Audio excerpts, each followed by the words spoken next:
Hello, I am Sanjeev Kumar Singh. आज हम आप लोगों को डिफ्रेंशिएशन के बारे में थोड़ा सा बताने जा रहे हैं। आप लोगों को पता है कि डिफ्रेंशिएशन आप क्लास 11 में भी पढ़ चुके हैं। आप क्लास 11 से क्लास 12 में पढ़ते हुए डिफ्रेंशिएशन आए हैं, है ना। तो आज हम क्लास 12 के हिसाब से कुछ डिफ्रेंशिएशन का क्वेश्चंस करेंगे, है ना। हम अभी थोड़ा सा एनसीईआरटी एक्सरसाइज 5.2 का हम कुछ क्वेश्चन सॉल्व करेंगे, है ना। तो इस क्वेश्चन को सॉल्व करने से पहले आपको कुछ डिफ्रेंशिएशन का कुछ बेसिक नॉलेज आपको होना चाहिए, है ना। तो डिफ्रेंशिएशन में हम जो सबसे पहला आइडेंटिटी जो हम यूज़ करते हैं वो देखिए यहाँ पर, इसको समझने की जो कोशिश कीजिए, नहीं तो बिना इस आइडेंटिटी को समझे हुए आप एक भी क्वेश्चन सॉल्व नहीं कर सकते। और ये सबसे बेसिक आइडेंटिटी है और ये आइडेंटिटी आप ऑलरेडी क्लास 11 में आप कर चुके हैं। देखिए, सबसे पहला आइडेंटिटी है आपका dx⁴n upon dx equal to होता है nx⁴n-1। मैं आपको एक एक आइडेंटिटी के बारे में आपको मैं एक्सप्लेन करके बताऊंगा कि ये आइडेंटिटी आप कैसे यूज करोगे, ताकि आप जब क्वेश्चंस बनाते हो तो वहाँ पर आपको कोई डिफ़िकल्टी ना हो, है ना। तो चलिए, ये आपका सबसे पहला आइडेंटिटी है। ये आइडेंटिटी आप क्लास 11 में भी आप कर चुके हैं, फिर भी मैं आपको बता रहा हूँ, है ना। तो देखिए, इस आइडेंटिटी को हम यूज़ कैसे करते हैं।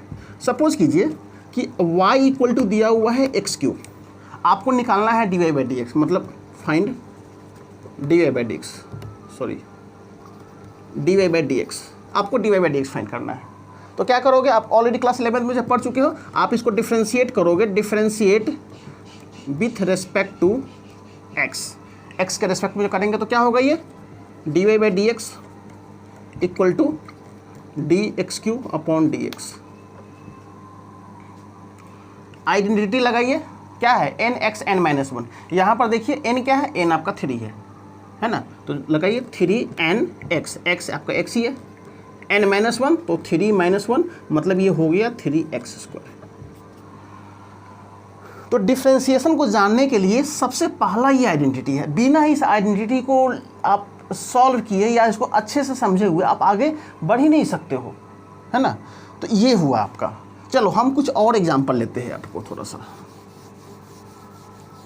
हम इसी आइडेंटिटी को यूज़ करके हम कुछ क्वेश्चंस और सॉल्व करते हैं। ऐसे ही हम देखते हैं कुछ क्वेश्चन। जैसे मान लीजिए कि y इक्वल टू है 2x + 3 होल स्क्वायर। अब ये क्वेश्चन थोड़ा सा बेस से थोड़ा सा ऊपर हो गया ये। अब आपको इसका डिफ्रेंशिएशन करना है, मतलब आपको यहाँ भी फाइंड करना है, फाइंड dy/dx। तो कैसे फाइंड करोगे, तो देखिए इसमें कुछ ट्रिक्स भी होते हैं, कुछ समझने वाली चीज़ें भी होती हैं। आप जो देखो, मैं आपको समझा रहा हूँ। dy/dx इक्वल टू d2x + 3 का होल स्क्वायर। अब जरा यहाँ पर ध्यान दो, ध्यान यहाँ ये देना है कि ये आपका होल आपको x मानना है, इसको x मानना है। तो dx⁴n अपॉन क्या है, dx है, dx है। तो x के जगह पर क्या है, 2x + 3, तो d2x + 3। बट आप तो यहाँ पर अपॉन dx किए हो, आप डिफ्रेंशिएट किए हो विथ रिस्पेक्ट टू x, तो नीचे तो होना चाहिए dx। हमने इसको अरेंज किया ताकि ये, हम ऐसा इसलिए किए ताकि हम ये फॉर्मूला यूज़ कर सकते हैं, dx⁴n अपॉन dx। जहाँ ये जो टर्म है वही टर्म यहाँ होना चाहिए, तभी हम ये आइडेंटिटी यूज कर पाएंगे। बट मुझे तो डिफ्रेंशिएट करना है विथ रिस्पेक्ट टू x, तो इसके लिए हम क्या करेंगे, इसको कैंसिल आउट करने के लिए हम यहाँ पर इसके मल्टीप्लाई कर देते हैं, d2x + 3 अपॉन dx। अब ये हो गया। चलिए आगे करते हैं।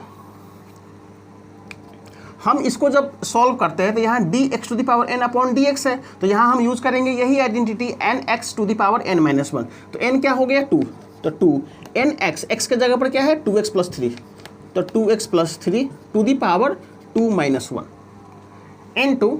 अब देखो इसको हम कैसे करते हैं, इसको आप स्प्लिट कर दो। कैसे करेंगे, अलग अलग हम इसको लिख देते हैं।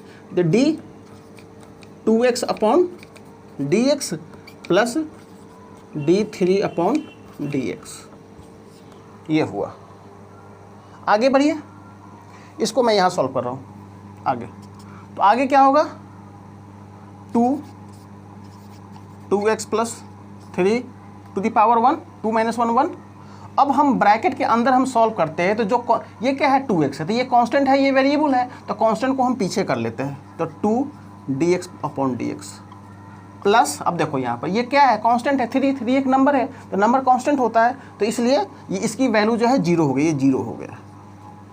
तो चलिए dx अपॉन dx क्या होता है, 1 होता है, तो 2x प्लस 3, ये हुआ आपका इसका आंसर, है ना। सॉरी यहाँ सॉरी इंटू 2 है ना, तो ये हुआ आपका 2 to the 4 2x plus 3, this is your final answer, है ना।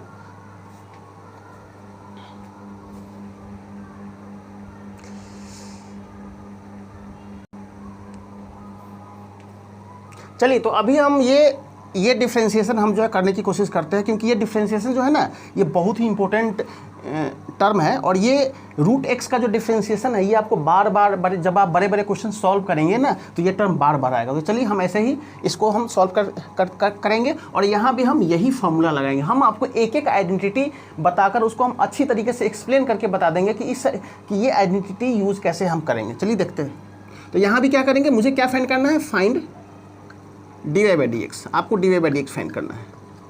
तो चलिए हम इसको डिफ्रेंशिएट करते हैं, differentiate with respect to x, तो क्या होगा, dy/dx equal to d √x upon dx, ठीक है। अब ध्यान रखिए कि ये रूट है, तो रूट का मतलब क्या होता है, पावर 1/2। तो चलिए dx⁻² 1/2 अपॉन dx। अब देखिए ये भी फॉर्म इसी फॉर्म में आ गया, dx⁻n अपॉन dx। तो फॉर्मूला यूज़ करो, क्या होगा, n 1/2 है, x n-1, तो n-1, तो क्या होगा 1/2 x⁻−1/2 होगा ना, 1/2 -1 -1/2। अब इसको हम नीचे लाते हैं यदि, तो क्या होगा 1/2 x⁻1/2 होगा। एक्सपोनेंट है, एक्सपोनेंट यदि हम ऊपर से नीचे लाते हैं तो एक्सपोनेंट निगेटिव है तो पॉजिटिव हो गया। अब पावर 1/2 है, तो पावर 1/2 का मतलब क्या होता है, इसका मतलब होता है 1/2 √x। तो this is your answer dy/dx। ये याद रखना, इसको तुम एक आइडेंटिटी के रूप में भी याद रख सकते हो। क्या, तो d√x upon dx equal to होगा 1/2 √x। ये चीज़ें बार बार यूज होने वाला है, इसलिए मैं आपको ये चीज़ें बताया।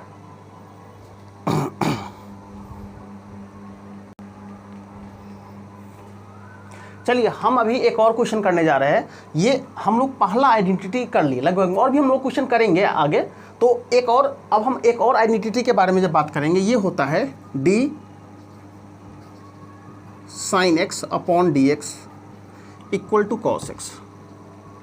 इंपॉर्टेंट आइडेंटिटी है ये, d sin x upon dx equal to cos x। तो चलिए ये एक आइडेंटिटी हुआ, हम इसको यूज करेंगे। अब यहाँ ध्यान देने वाली बात ये है कि d sin x upon dx, तो ये जो x है ये दोनों सेम फॉर्म में होना चाहिए, ठीक है। चलिए हम इसका कुछ एग्जाम्पल लेते हैं। मान लो y इक्वल टू है sin x², y equal to sin x² है। हम इसको मुझे फाइंड करना है, फाइंड dy/dx। आपको dy/dx फाइंड करना है।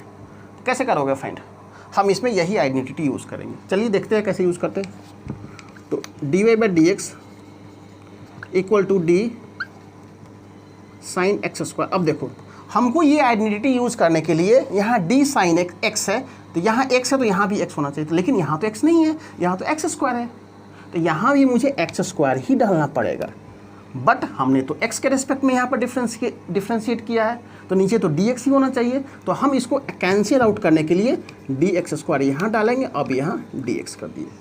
अब देखिए इसमें दो आइडेंटिटी यूज़ हो गया, ये भी आइडेंटिटी यूज़ हो गया और ये भी आइडेंटिटी यूज़ हो गया। देखिए कैसे यूज़ हुआ, d sin x² upon dx²। देखो ये दोनों सेम फॉर्म में है, तभी हम ये फॉर्मूला यूज़ कर सकते हैं। तो क्या होगा, cos x है तो यहाँ पर क्या होगा, cos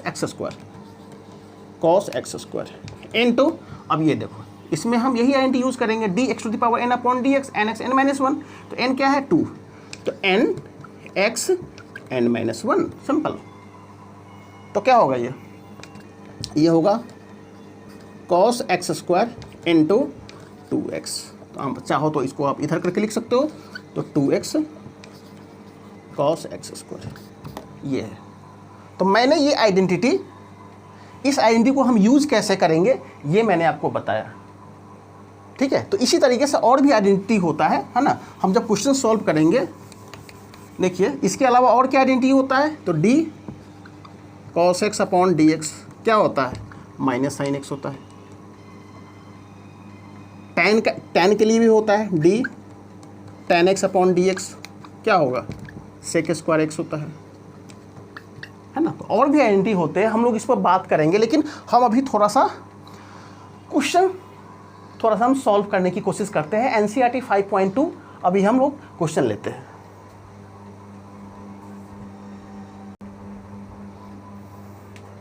तो चलिए हम एनसीईआरटी एक्सरसाइज 5.2 का हम पहला क्वेश्चन करते हैं, है ना। हम उसमें वही आइडेंटिटी यूज करेंगे जिस पर हम लोग अभी डिस्कस कर चुके हैं। तो देखिए y equal to sine x square plus 5। तो चलिए हम इसको डिफ्रेंशिएट करते हैं, differentiate with respect to x। क्योंकि आप कहोगे sir with respect to x क्यों किया, क्योंकि आप ऑलरेडी क्वेश्चन में दिया हुआ है कि आपको इसको डिफ्रेंशिएट करना है विथ रिस्पेक्ट टू x, मतलब आपको फाइंड करना है find dy by d x. आप ये क्वेश्चन पढ़ सकते हो, है ना। तो चलो हम फाइंड करते हैं, dy बाई डी एक्स क्या होगा, d sign x square plus 5।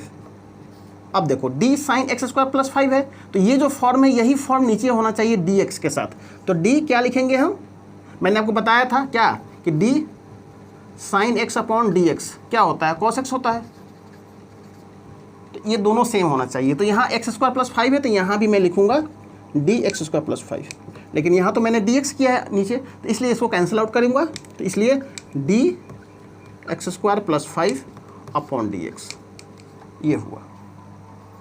अब चलिए, अब यहाँ पर क्या आइडेंटिटी यूज़ होगा, ये जो आइडेंटिटी यूज़ हो जाएगा साइन एक्स का क्या होगा, कॉस एक्स।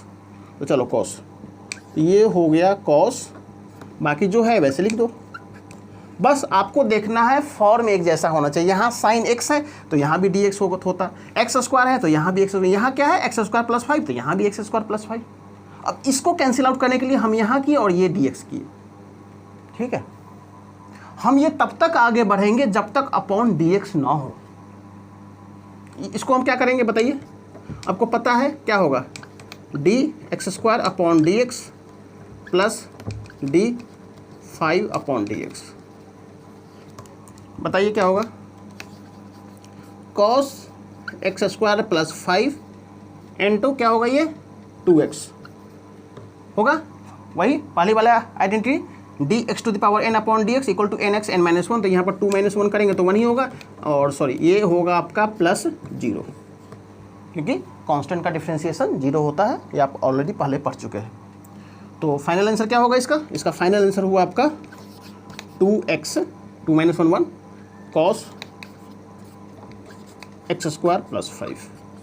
ये है आपका एनसीईआरटी 5.2 का क्वेश्चन नंबर 1 का आंसर।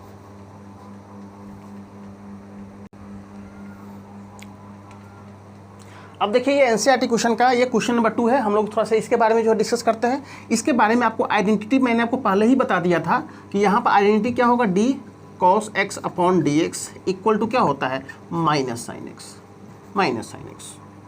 ठीक है। तो चलिए हम वही आइडेंटिटी यूज़ करेंगे। यहाँ भी मुझे क्या करना है, differentiate with respect to x. तो differentiate with respect to x, तो चलिए करते हैं। तो d y by d x मतलब डी अपॉन डी एक्स से मुझे ये कर देना है multiply, d upon d x क्या है, कॉस साइन एक्स। अब यहाँ देखो, यहाँ कॉस एक्स है तो यहाँ भी एक्स है, लेकिन यहाँ क्या है, कॉस के साथ साइन एक्स है, तो नीचे भी साइन एक्स होना चाहिए, तभी आप इसको सॉल्व कर सकते हो। आगे बढ़ो, तभी मतलब आइडेंटिटी आप यूज़ कर पाइएगा। तो क्या होगा, तो इसको इसके लिए इसका सेम फॉर्म नहीं है, तो हम पहले इसको सेम फॉर्म में करते हैं। तो D cos sine x upon क्या होगा, डी साइन एक्स। देखिए कॉस के साथ जो भी है वो टर्म आपको नीचे लिख देना है, सिंपल। और इसको कैंसिल आउट करने के लिए D sine x upon d x. मैंने आपको बताया था कि जब तक नीचे डी एक्स ना आ जाए तब तक आपको आगे बढ़ते रहना है। तो बताइए कॉस का क्या होता है, माइनस साइन, तो हम इसको लिखेंगे minus sine x into sine का डिफ्रेंशिएशन कॉस एक्स, तो ये हो गया आपका कॉस एक्स। बस हो गया ये आपका, यही this is your answer of the question number 2।